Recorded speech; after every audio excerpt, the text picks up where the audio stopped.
Thank you for joining us once again for our monthly astrology for each sign. I would like to personally thank everyone for your comments, likes, shares, and subscribes, and for the support you have shown to this channel. It is greatly appreciated. This month is a very special month, one I like to call eclipse season. We have 2 eclipses taking place this month. Eclipses are the equivalent of a full moon times 3 happening all at once. So you can imagine how intense this energy is around this time. Eclipses are a transformational time. It eclipses something out of your life only to bring in something of equal or greater value in another part of your life. You can expect surprising changes around this time.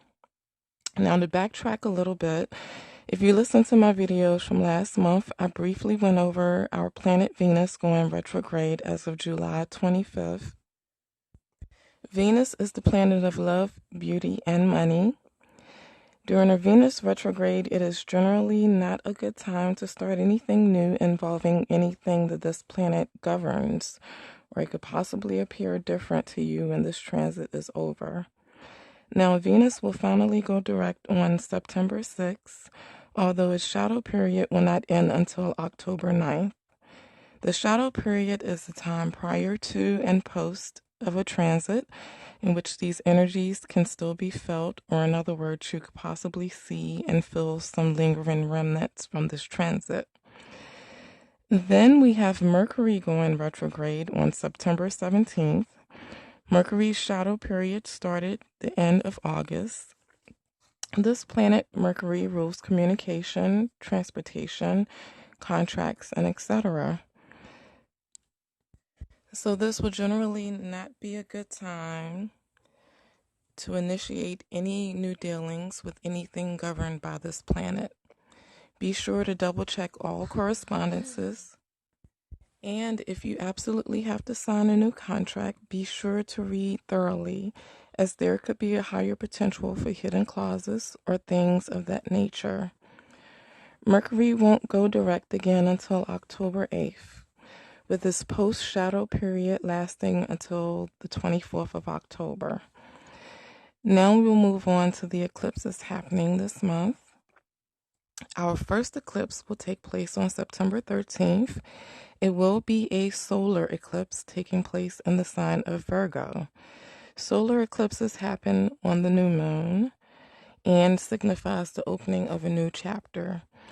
You could very well experience this in the area of all things Virgo, which is health, diet, work, nutrition, etc. As a general note, please keep in mind that things that take place during the eclipse time is not changeable, or I should say non-negotiable. Small little disclaimer. Now, our second eclipse will take place on September 27th. This will be a lunar eclipse taking place in the sign of Aries. Lunar eclipses take place on a full moon and brings a closing of a chapter, an ending to something in your life. This is happening in the sign of Aries, so you may experience an aspect of self or quote unquote me that is coming to a close. It is extremely important to be very flexible this month to navigate these energies, as they could have the possibility of ushering in sudden changes into your life. You may feel as though you are in Mercury waters, where this whole month things are ending, but new things are coming in at the same time. Just be patient, ride the waves, and allow new things to enter into your life. As a side note, Venus and Mercury retrograde energies will be clear in mid-October. This is your green light to initiate new things. Now, these energies will affect each sign differently. Here's how it will affect your sign.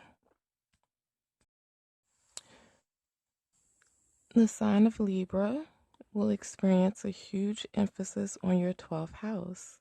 For my mid to latter degree Libras, you will experience this in your 11th house of organizations, internet, and groups. The 12th house is a house of deep of the deep unconscious and the mind-body connection. Your relationship to self is being dramatically transformed during this time. You may have something happen to you or someone around you that dramatically affects you. You will experience an opening in your unconscious mind during this time.